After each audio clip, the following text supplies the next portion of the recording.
This is Top Accolade African News Update. I am Soibifa Jackrich. A massive explosion in the Nigerian city of Ibadan killed 2 people and injured 77 others overnight. Rescue and recovery efforts are ongoing in 7 suburbs of Nigerian's third most populous city. The cause of the blast is still unclear, but the authorities suspect that it may have been triggered by mining explosives stored in a house. Photos show buildings reduced in near rubble and vehicles destroyed by shells. Dramatic videos have been shared on social media, with one witness describing a mall being destroyed in Bodija, a residential district of the city. We hear a loud bang around 7:30 p.m. Domino's Pizza and a mall in Bodija were destroyed, he said. Police have promised a swift inquiry into the explosion. Preliminary investigations by the security agencies revealed that illegal miners occupying one of the houses in Bodija had stored explosive devices there, which caused the blast, the regional governor, Sheyi Makinde, said.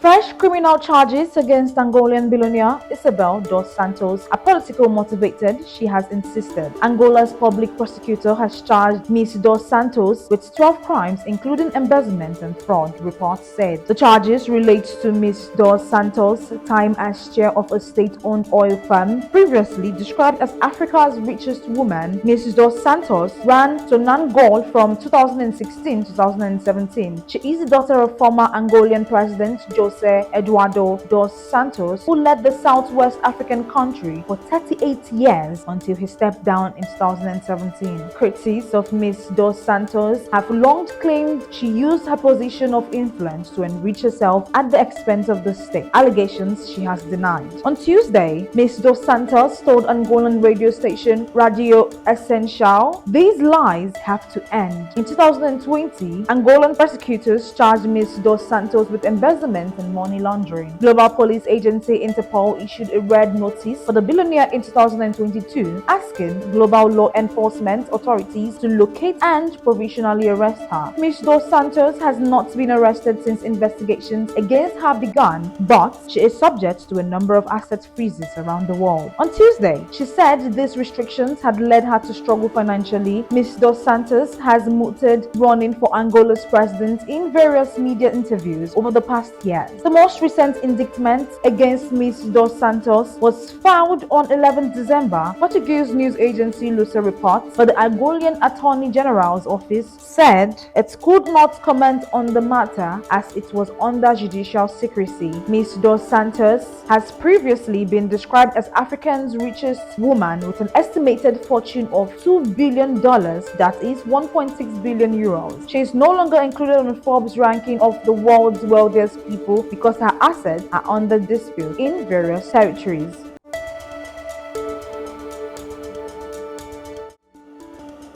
More than 200 people have starved to death since July in Edega Abbey town in Ethiopia's drought-hit and world-sacred Tigray region, local authorities say. Another 16 have died in nearby Adwa town. Officials in Tigray warn the region is on the brink of famine on a scale last seen in 1984, prompting the global fundraising music event Life Aid the following year. But famine is a highly sensitive word in Ethiopia. Central government in Addis Ababa denies famine is looming and says it is working to provide aid. Yet, medics and humanitarians say aid is not coming fast enough, leaving them helpless to save lives. As a doctor, I witness non-stop dying. Having my knowledge and skills but no means to help my people is futile, Desta Kese in the city of Shire says. He says it is like doomsday, with people dying needlessly of preventable causes. Many of those dying are children and young people. At present, an estimated 20 million people require food assistance in Ethiopia due to conflict, drought, and flooding, according to the UN. By mid-2024, the Early Famine Warning System Network predicts that the food crisis will be a near nationwide emergency.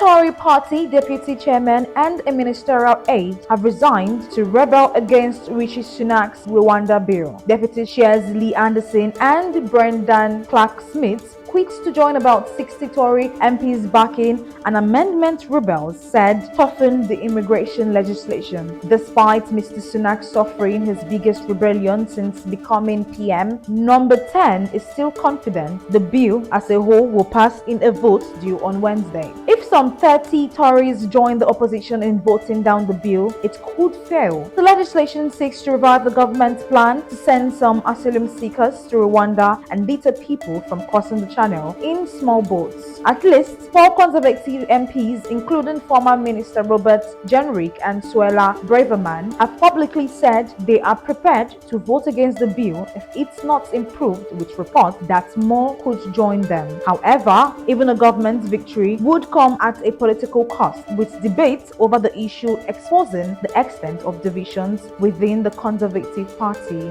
as well as the 2 deputy party chairman, Jane Stevenson, a parliamentary private secretary in the Department for Business and Trade, also confirmed that she had offered her resignation after voting for the rebel amendment. In a joint resignation letter, Mr. Anderson and Mr. Clark Smith said they had previously argued that safeguards were needed to ensure the legislation was watertight.